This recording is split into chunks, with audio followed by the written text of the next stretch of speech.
to hide in the swampy, bug-infested wilderness around Gillum without shelter and equipment. We'll have more details as it develops. Melissa. Laura, thank you. The Florida man convicted of sending pipe bombs to prominent critics of President Trump last year will learn his fate today. Cesar Sayoc could be sentenced to life in prison after pleading guilty to 65 felony counts, including using a weapon of mass destruction. Brian Yanis joins us live from outside U.S. District Court in Manhattan. Brian. Melissa, good afternoon. You know, in March, 57-year-old Cesar Sayoc pleaded guilty to sending 16 pipe bombs to 13 prominent Democrats and political foes of President Donald Trump. Now, last October, these explosive devices were mailed throughout the country, from California to New York, to people including former President Barack Obama, former Secretary of State Hillary Clinton, and current presidential candidates Vice President Joe Biden and Senators Cory Booker and Kamala Harris. Now, Sayoc's lawyers argue the pipe bombs were nothing but a hoax. They were not functional and were unlikely to explode.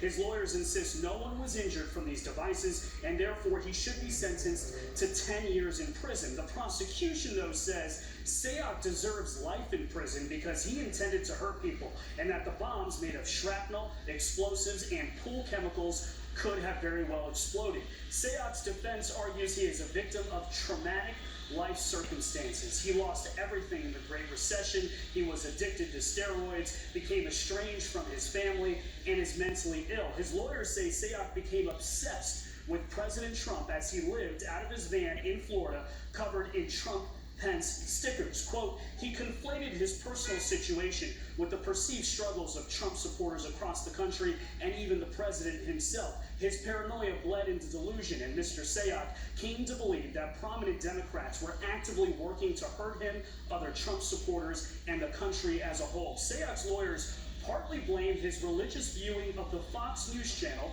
for his belief in conspiracies, an argument that prosecutors shot down. Quote, millions of people watch the news, hold strong political views, and experience personal challenges. Only the defendant constructed 16 pipe bombs packed with explosives and glass shrapnel and mailed them across the country. Melissa, we shall know Sayoc's fate within the hour, probably before 3 o'clock.